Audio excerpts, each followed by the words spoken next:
To get into the details of deep learning, we need some mathematical basics first. We'll start with the basic notation. The first thing we will define is what's called the features, and we will denote it with the vector x that actually has d components, so it's a d-dimensional vector. Features represent the observed information in a certain problem, so they can be numerical or categorical. When we talk about the images, for instance, we've already seen features before, right? We've seen SIFT, we've seen histogram of gradients. These were handcrafted explicit features that try to capture information about the image so that we could actually use it afterwards to recognize the objects in the image. We also looked at Haar features, integral images that were less handcrafted, and we basically had a lot of those features. So for each image, the feature representation was quite a long vector. When it comes to neural networks, we actually can think of features as simply the images, because that's the most often used feature vector when it comes to computer vision applications using deep learning.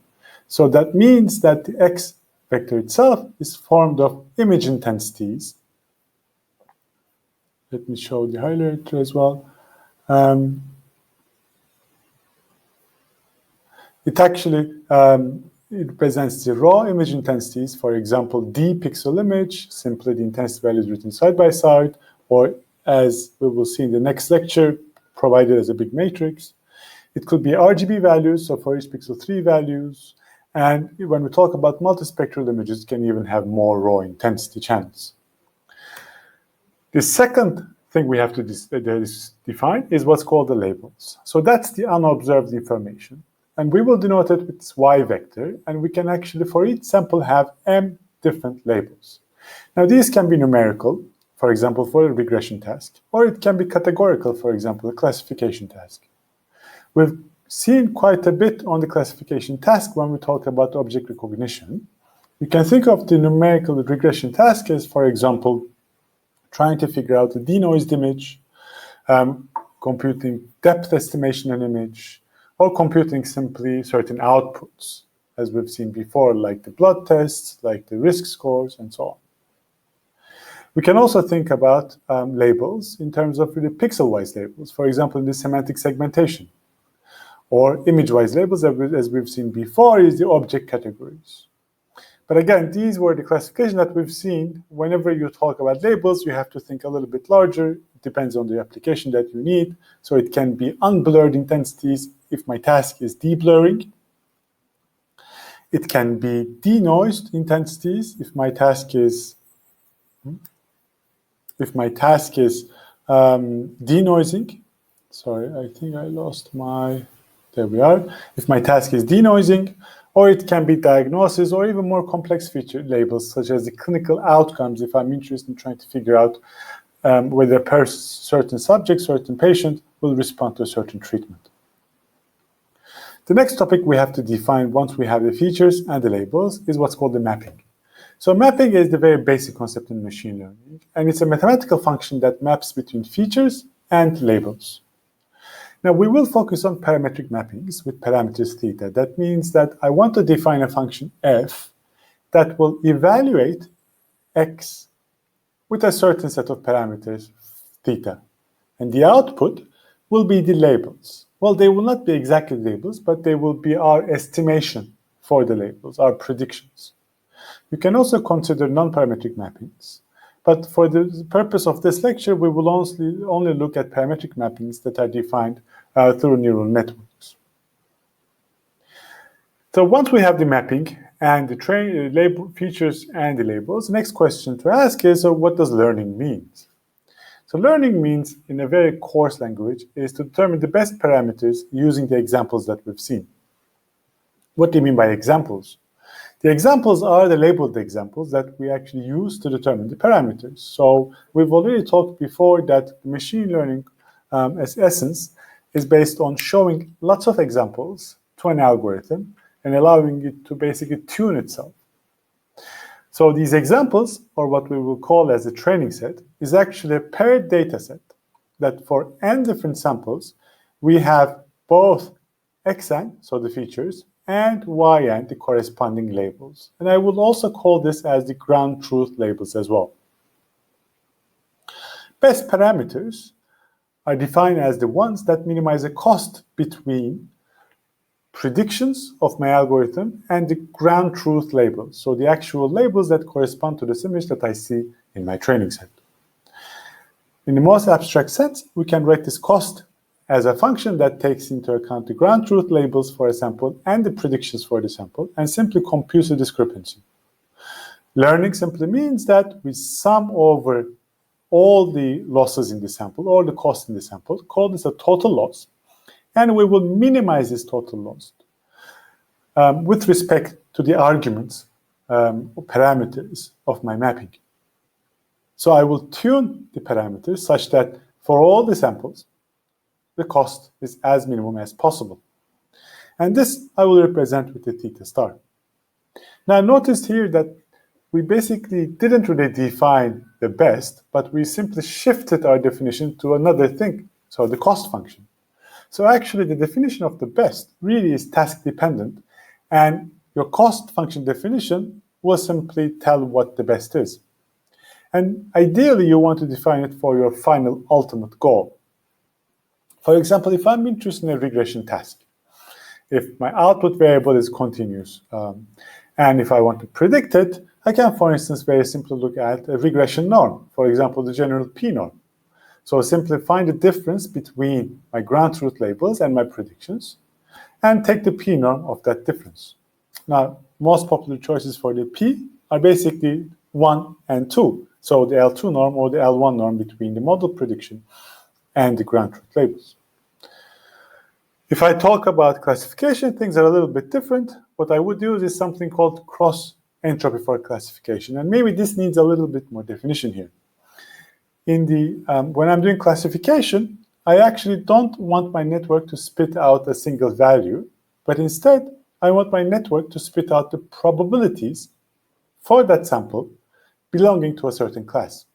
So if this is my prediction, and if I'm actually talking about a classification problem where there are C many classes possible, then the output is actually a vector of size C, where the first component here represents the probability of the sample X belonging to C1.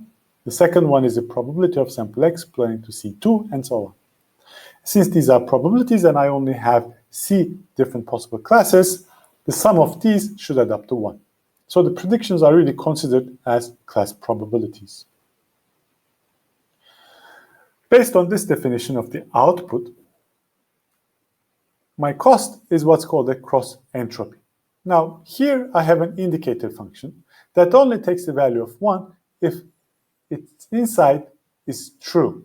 So if my ground truth label for the sample n is k, then this value is 0. If not, this value is 1. And if not, this is 0. So that multiplies this log. So this is the log of the probability. Now, log of the probability, if the probability is between 0 and 1, which it will be, the log of it will be negative for sure. Now, if my probability is very low, then log of it will become a very large negative value. If the probability is very high, closer to 1, then the log of it will be close to 0. Now, finally, I sum over all the classes, which basically means I simply take the log of the probability that my model assigns to the ground truth label class, and I simply take the negative of it. So what this means that if my model assigns a high probability to the correct class, then this loss will be minimized.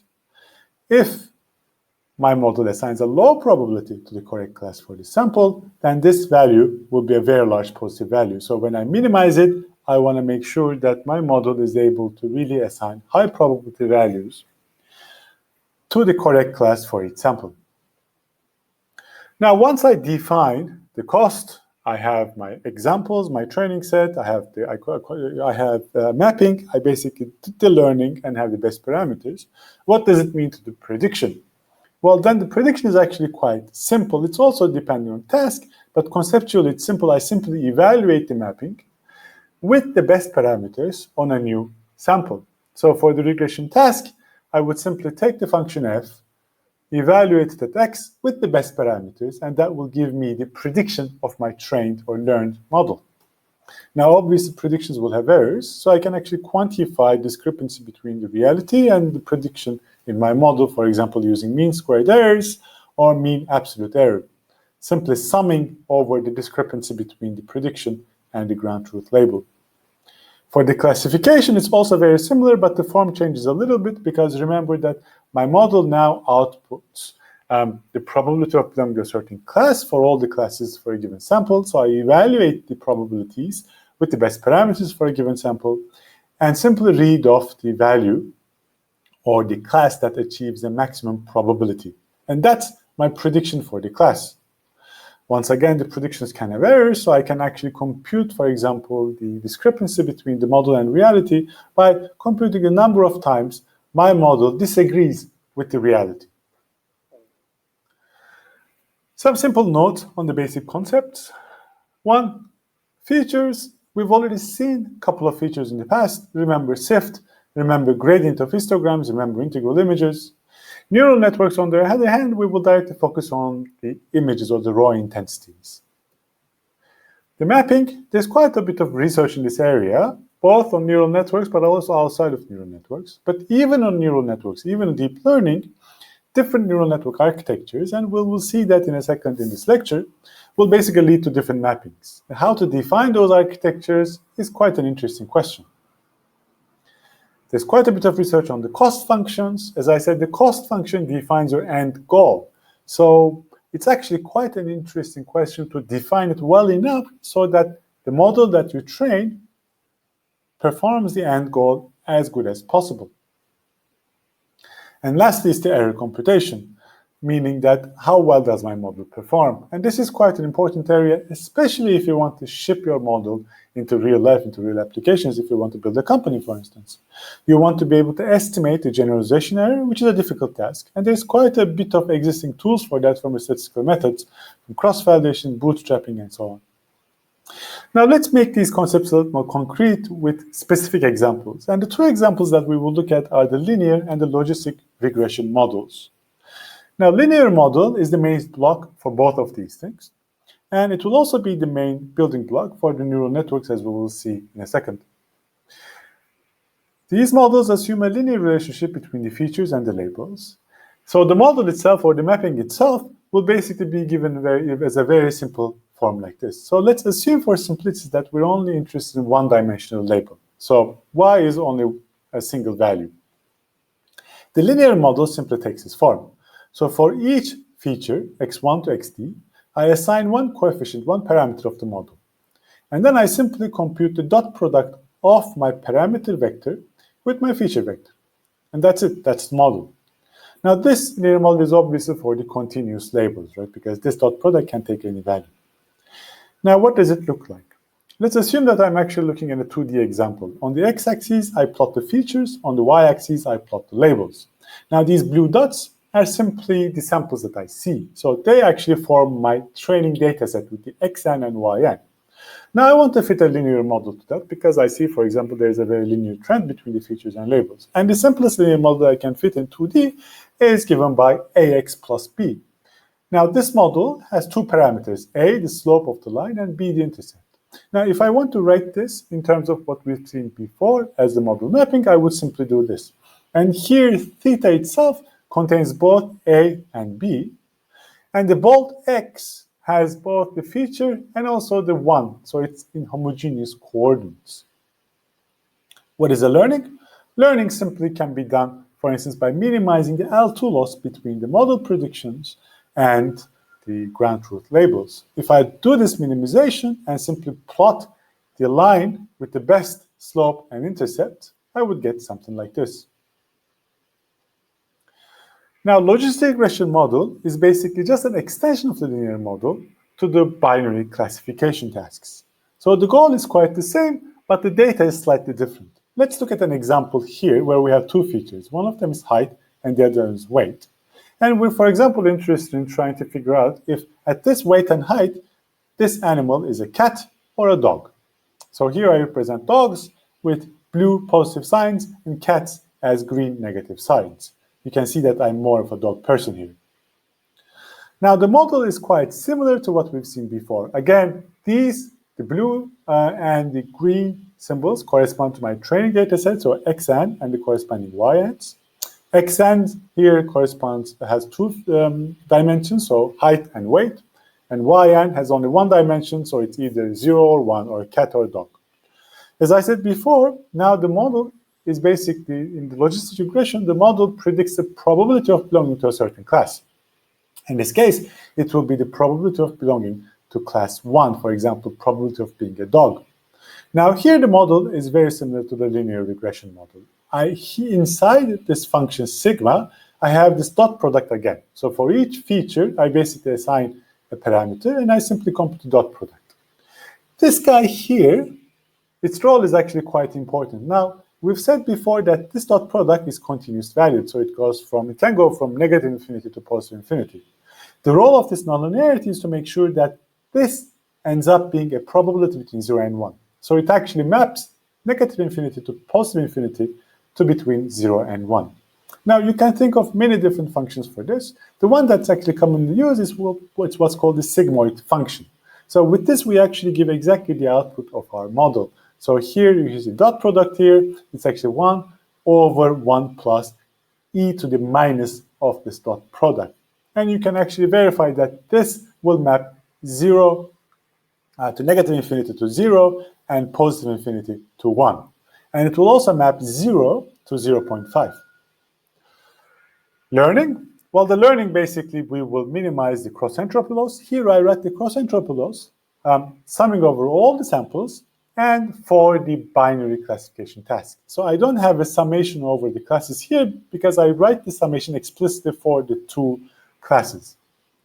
Now, once I do this, I can actually now visualize the learning model as well, basically in the form of a decision boundary, which simply says that at which points in the feature space does my model predict 0.5 probability, meaning that the sample there can belong to either of the classes. So this line also corresponds to the line where the dot product here is simply 0. Anything above this line will be assigned to the blue class, anything below this line will be assigned to the green class. Now, this simple model, the logistic regression model, is actually a building block for the perceptron model, which I will talk about in the next video part.